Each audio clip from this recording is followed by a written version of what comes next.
तो नया टॉपिक शुरू कर रहे हैं उसमें।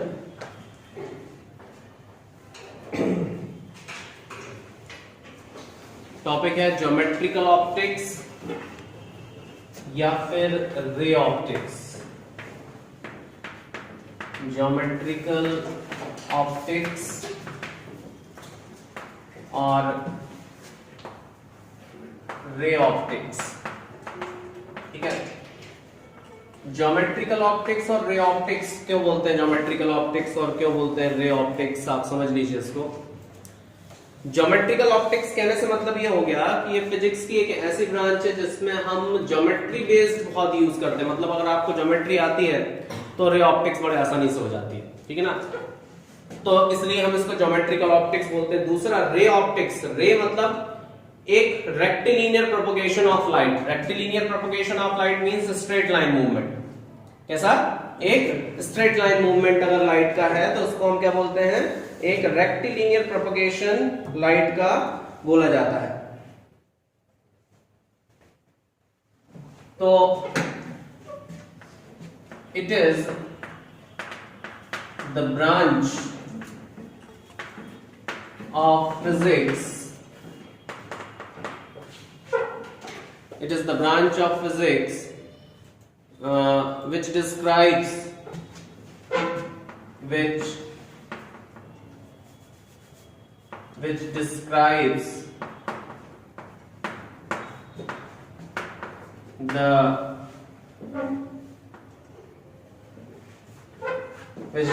the rectilinear propagation, और हम बोल सकते हैं which describes the light propagation, which describes the light propagation in terms of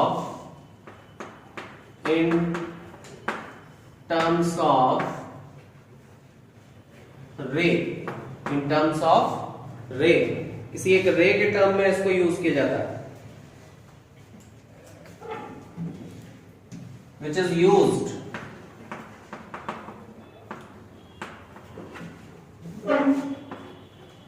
to indicate rectilinear propagation. Which is used to indicate rectilinear propagation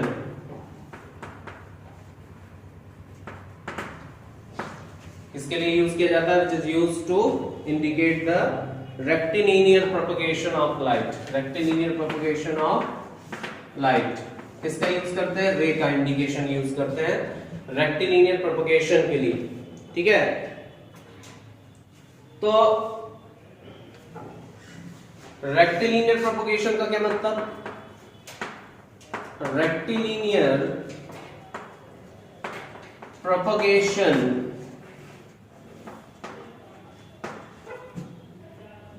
of light is the straight line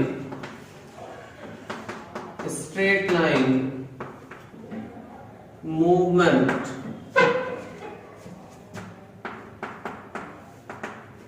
of light ray, ठीक है ना। in homogeneous medium, in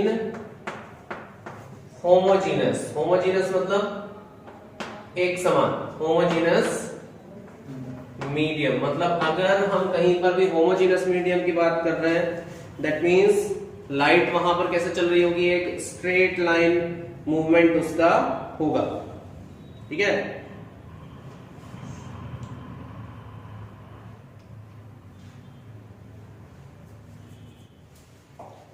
ठीक,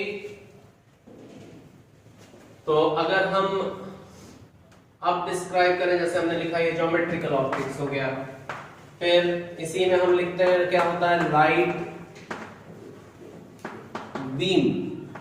तो light beam क्या होता है? Light beam it is the bunch of several light rays. बहुत सारी लाइट रेज का एक बंच जो होता है it is the bunch of several light rays, बहुत सारी लाइट रेज का एक बंच जो है उसको हम क्या बोलते हैं, लाइट बीम। और लाइट रे क्या होगी,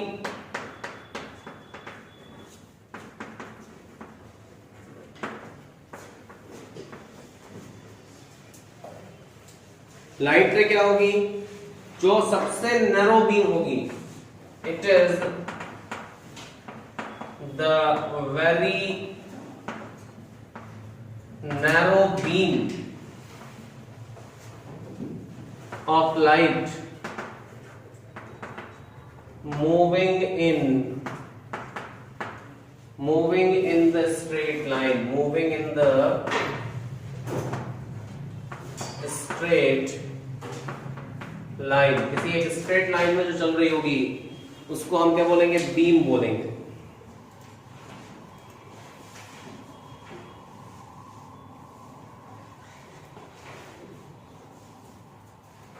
तो अगर रे का इंडिकेशन करना हो हमें सिंपली, तो ये एक रे है, ठीक है, जो कि कैसे चलती है, एक स्ट्रेट लाइन पाथ पर चलेगी।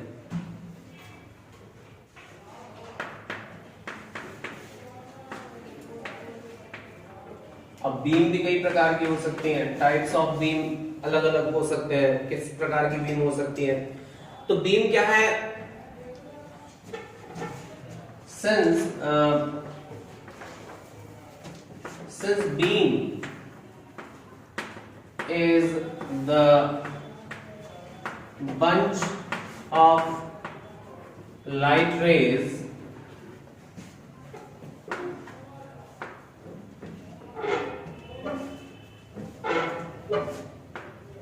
on the basis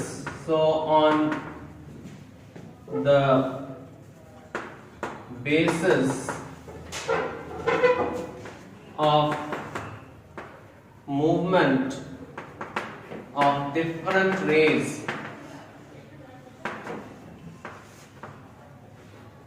it is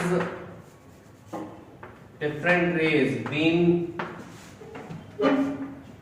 beams are classified, अलग अलग डायरेक्शन में क्योंकि लाइटें चल सकती हैं तो बीम को उस बेस पर क्लासिफाई किया जाता है। तो बीम्स आर क्लासिफाइड। तो बीम्स को कैसे हम क्लासिफाई करेंगे, एक मान लो हमारे पास कोई एक लेंस यहां पर लगा हुआ है और अगर लाइट रेज ऐसी आ रही है, सपोज ये एक बीम है, ये सीधी निकल रही, ठीक है, तो इस कंडीशन में हम बोलेंगे क्योंकि ये सीधी निकल गई है तो ये पैरेलल बीम, ठीक है ना, कैसी बीम है ये, एक प्रकार से पैरेलल बीम है, रेडियस में कोई भी चेंज नहीं है, पैरेलल बीम, ठीक है, ये फर्स्ट हो गई parallel beam, no change in radius, radius मतलब किसका, इस रेडियस प्रोपगेशन का, कोई भी लाइट रे पास नहीं आ रही, कोई भी लाइट रे दूर नहीं जा रही है, तो हम कह सकते हैं कि इस कंडीशन में एक पैरेलली ये लोग ये मूव कर रही है, ठीक है ना, ये हो गई। फिर दूसरी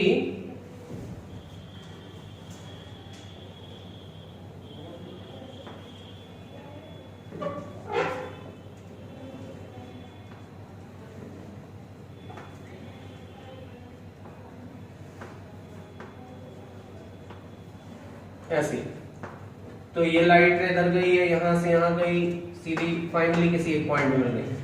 तो अब आप इस केस में क्या बोलोगे कि रेडियस क्या हो रही है, इस केस में डिक्रीज हो रही है। तो क्योंकि इस केस में जो रेडियस है वो डिक्रीज हो रही है इनके प्रोपगेशन के समय पर, ये रेडियस आप देख सकते हो कि क्या हो रही है, कम हो रही है। तो इसको हम बोलते हैं कौन सी, second type of beam, this is called converging beam, converging या कन्वर्जेंट, कन्वर्जन बीम, ठीक, कौन सी बीम हो गई है, कन्वर्जन बीम हो गई है। तो क्या लिखेंगे, डायमीटर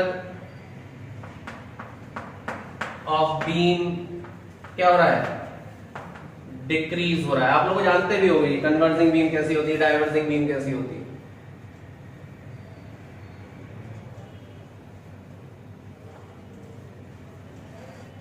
फिर इसी तरह से अगर कुछ इस तरह से जा रही है, मतलब अगर आप ये बोलोगे कि यहां पर रेडियस किसी प्रकार से क्या हो रही है, बढ़ रही है, ठीक है, तो इसको क्या बोलेंगे, डाइवर्जेंट बीम। और डायमीटर क्या हो रहा है, इंक्रीज हो रहा है इसके केस में। देखिए सोर्स इन ज्योमेट्रिकल ऑप्टिक्स,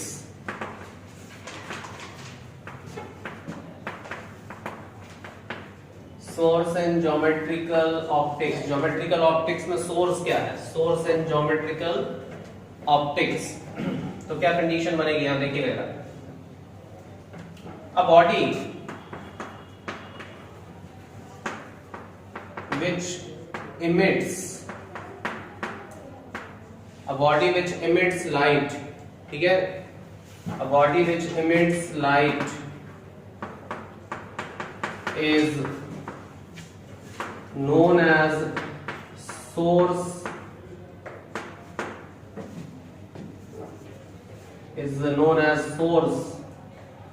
ठीक है, जो लाइट एमिट करता है उसको हम सोर्स बोलते हैं, ठीक है। और ये दो प्रकार का हो सकता है, self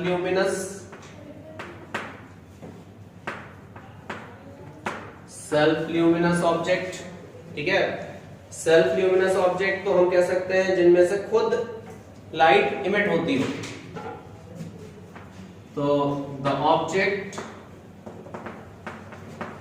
which emits light as its own, ठीक है, खुद की लाइट इमिट करता है। एग्जाम्पल क्या होगा इसका, सन होगा। दूसरा नॉन ल्यूमिनस ऑब्जेक्ट, हम सब लोग कैसे हैं, नॉन ल्यूमिनस ऑब्जेक्ट है, ठीक है।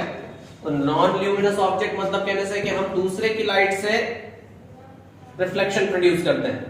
भाई देखो सीधी सी बात है, हमारा हाथ अगर आपको ये दिखाई दे रहा है तो ये हाथ आपको इसलिए दिखाई दे रहा है क्योंकि आप सराउंडिंग में से जो भी लाइट है वो लाइट इस हाथ से आके टकराई और वो हाथ से लाइट टकराकर आपके आंखों में गई, तो इस हाथ का परसिस्टेंस हुआ, आपको दिखाई देना लगा, ठीक है ना। अगर मान लो हम ये बोलते हैं कि यहाँ पर लाइट सीधी सीधी, ऐसा तो होता नहीं कि आपकी आंखों से चिंगारियां निकल रही हैं और हाथ से आके टकरा रही है इसलिए आपको दिखाई दे रहा है, आपकी आंखों से कुछ नहीं निकल रहा। जो सराउंडिंग के जो ऑब्जेक्ट है जिससे लाइट प्रोड्यूस हो रही है, जो भी ल्यूमिनस ऑब्जेक्ट है, उससे लाइट आके इससे टकराएगी, हमसे टकराने के बाद दूसरे पर जाएगी, आंखों में जाएगी आपको, तो हमें वो चीज दिखाई देगी। तो हमारी आंखों में परसिस्टेंस तब बनता है नॉन ल्यूमिनस ऑब्जेक्ट के लिए जब रिफ्लेक्शन होता है। और रिफ्लेक्शन हर चीज से होता है, चाहे वो स्मूथ सरफेस हो चाहे वो इररेगुलर सरफेस हो। हमारे शरीर से भी क्या होता है, लाइट का रिफ्लेक्शन होता है।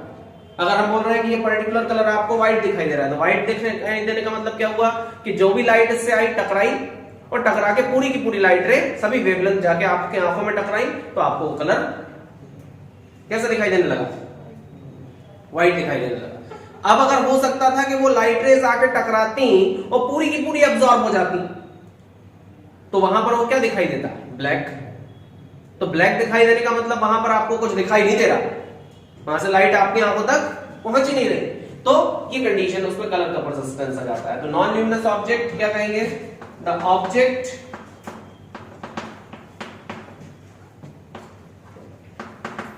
which emits light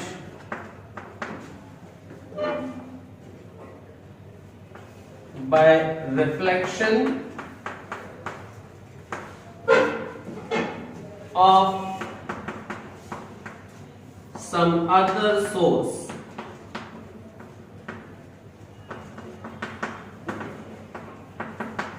ठीक है। तो कोई दूसरा सोर्स जो होगा उसकी वजह से जो इमिट करेगी लाइट रे, ठीक है ना। Next is reflection of light.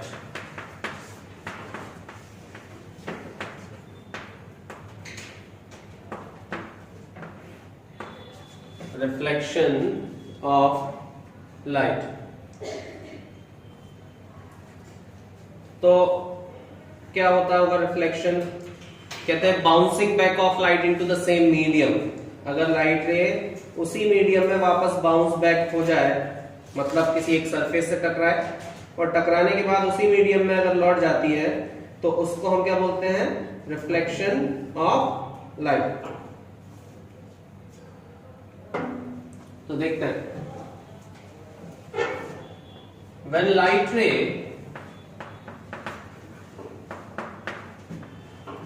incident on any smooth surface after traveling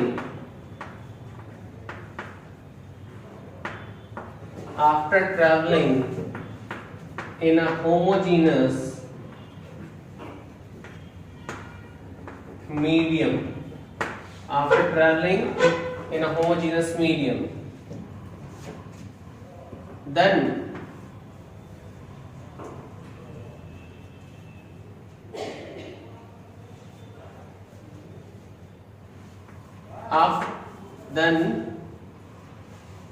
this light ray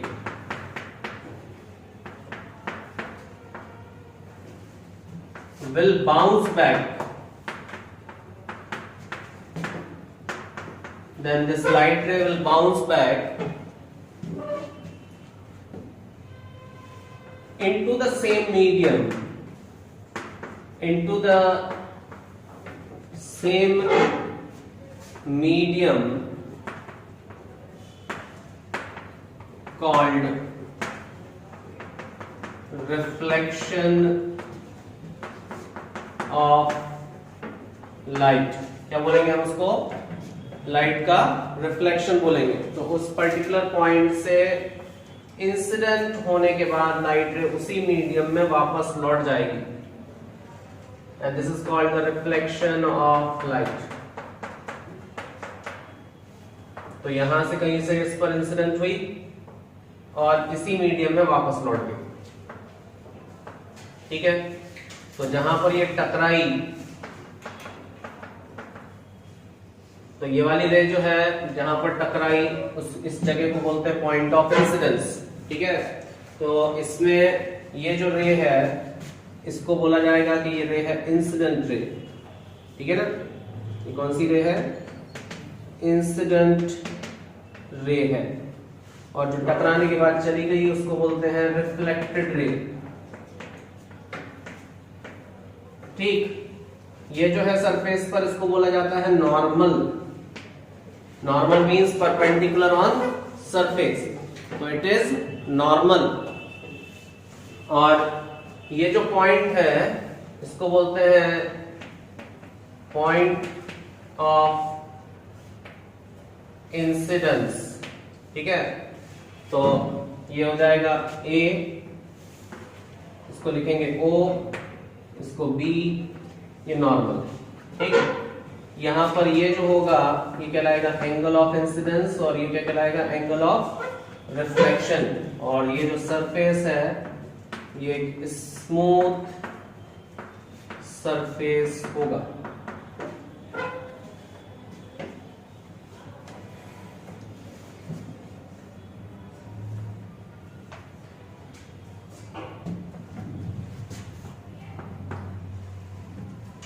ध्यान रखिए, when light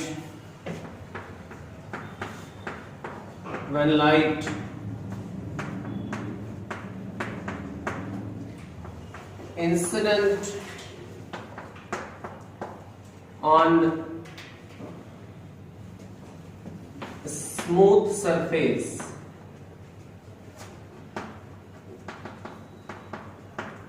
having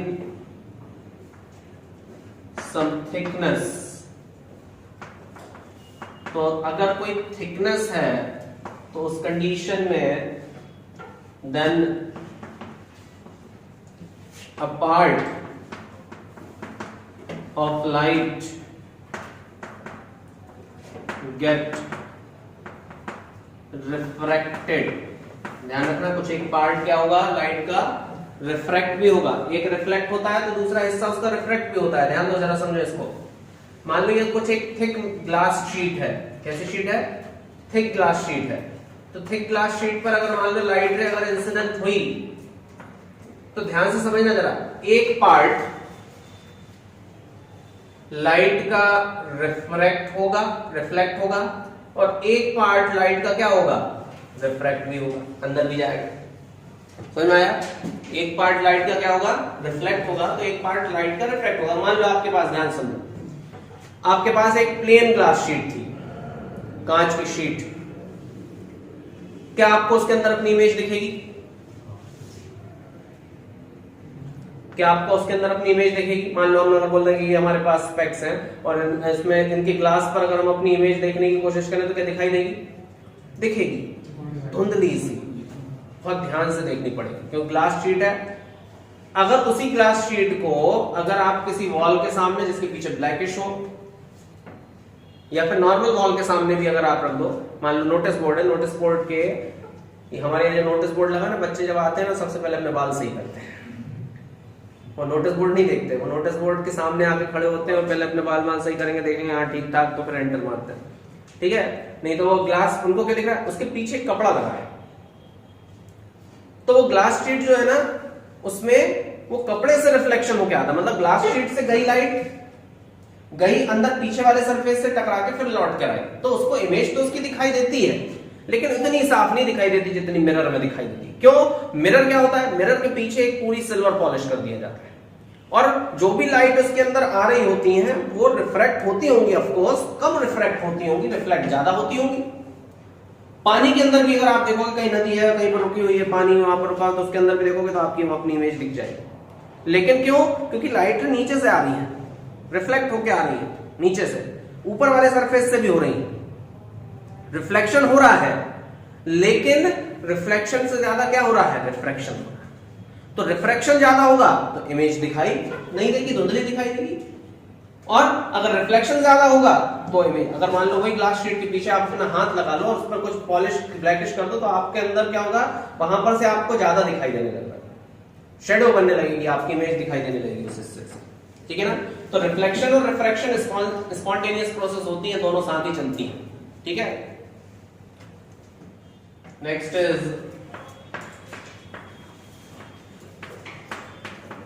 laws of reflection. क्या है? Laws of reflection. तो लॉज ऑफ रिफ्लेक्शन क्या होता है समझ लीजिए। तो फर्स्ट लॉ जो है आप अच्छे से समझते हो क्या? इंसिडेंट रे, रिफ्लेक्टेड रे, incident ray, reflected ray and normal at the point of incidence, at the point of incidence, all lies in the same plane। सभी एक ही प्लेन में देखने को मिलते हैं। Incident ray, reflected ray and normal all lies in the same plane. Depend करेगा कैसा surface है। क्या मतलब भैया इसको कि incident ray, reflected ray and normal all lies in the same plane. At the point of incidence all lies in the same plane. Plane मतलब 2D। मान लो आपके पास ये एक कंडीशन, हम ऐसे आपको समझाने की कोशिश करते हैं। ये एक लाइट रे यहां से इंसिडेंट होती थी, यहां पर इंसिडेंट हुई तो वो इधर निकलेगी। मतलब कहने का मतलब ये है कि अगर ये एक्स एक्सिस और वाई एक्सिस है तो अगर लाइट रे एक्स और वाई एक्सिस के बीच में है तो वो एक्स और वाई एक्सिस के बीच में ही रहेगी, जेड पे नहीं जाएगी। जैसा अपन ने एक बॉल को सीधा फेंक दिया, टिप खा के वो सीधी गई, ये रिफ्लेक्शन है। लेकिन उसी बॉल को हमने घुमा के फेंक दिया तो वो टिप खा के किधर निकल गई, स्पिन हो गई बॉल, तो वो रिफ्लेक्शन कंडीशन नहीं है लॉ की। ठीक है? Incident ray, reflected ray and normal all lies in the same plane. मतलब कहने का ये है कि अगर ये वाली एक्सिस बेटा आपके पास कौन सी है? एक्स, और ये वाली एक्सिस y है, तो लाइट x और y के बीच में ही चलेगी, ठीक है ना, x और y एक्सिस पर चलेगी। ठीक, फिर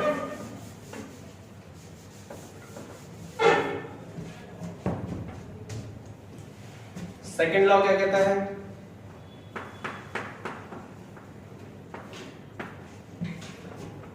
the angle of incidence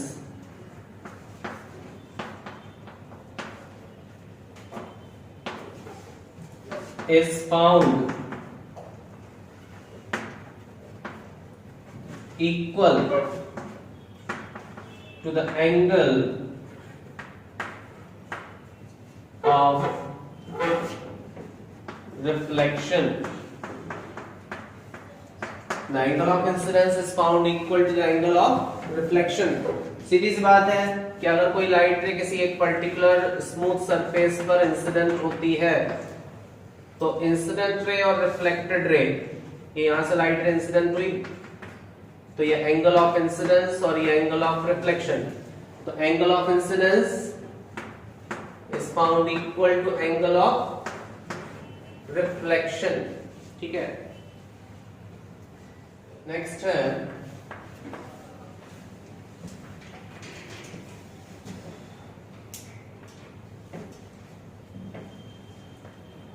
types of reflection.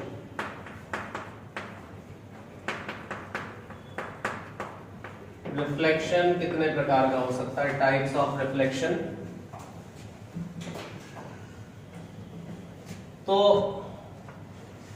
On the basis of nature of reflecting surface, on the basis of nature of reflecting surface,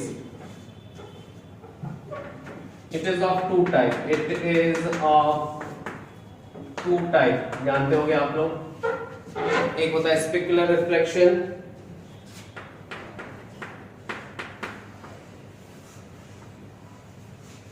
specular, या फिर हम इसको क्या बोल देते हैं, regular reflection.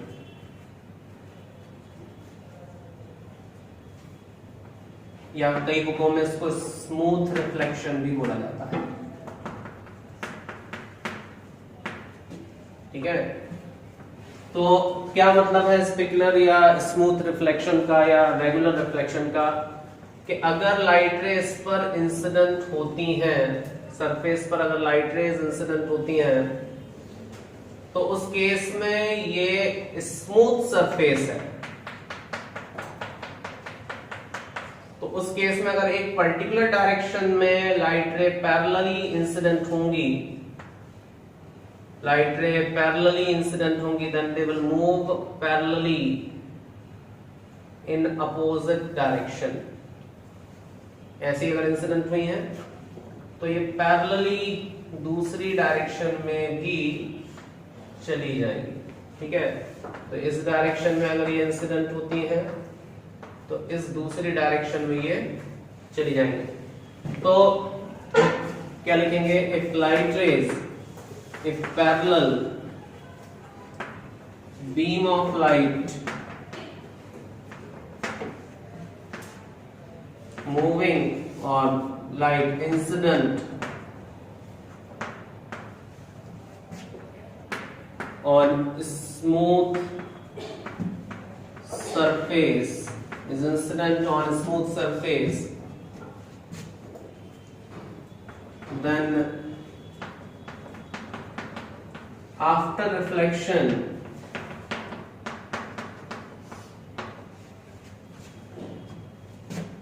these light rays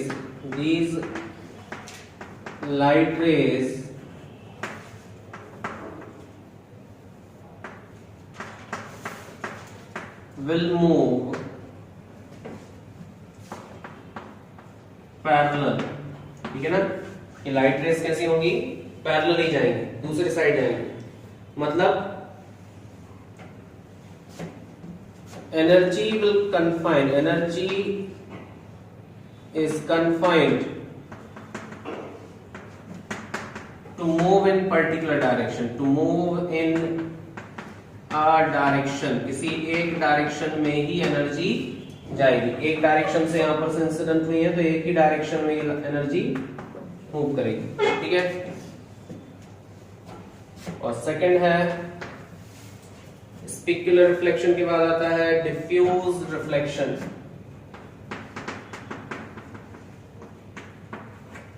diffused या फिर इर्रेगुलर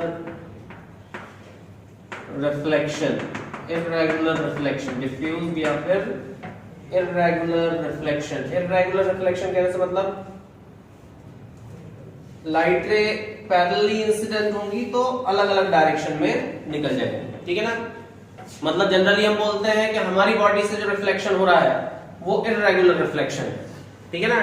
इर्रेगुलर सरफेस है, अपनी खुरदुरी सरफेस है, तो लाइट रे जब आएंगी तो एक डायरेक्शन में नहीं जाके अलग अलग डायरेक्शन में जाएंगी, जिसकी वजह से हम किसी एक पर्टिकुलर लाइट की वजह से देख पाएंगे, ठीक है। तो ये एक प्रकार का कैसा रिफ्लेक्शन है, इर्रेगुलर या डिफ्यूज्ड रिफ्लेक्शन होगा। तो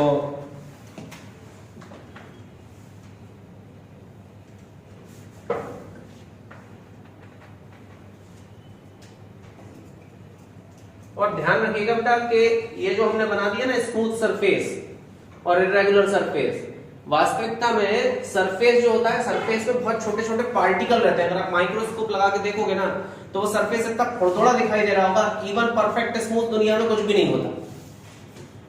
तो जो लाइट रेज उस पर इंसिडेंट होती हैं वो पैरेलल लाइट रेज हैं,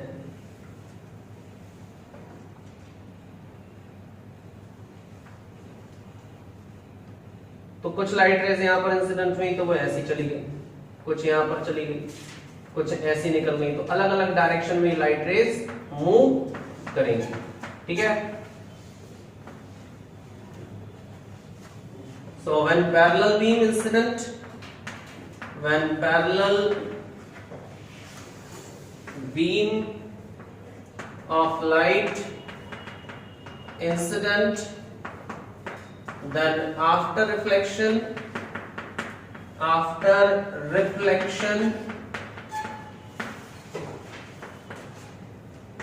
these light rays will move in different direction, move in different direction. These light rays will move in different direction. अलग अलग डायरेक्शन में लाइट रेज जाएगी. These light rays will move in different direction.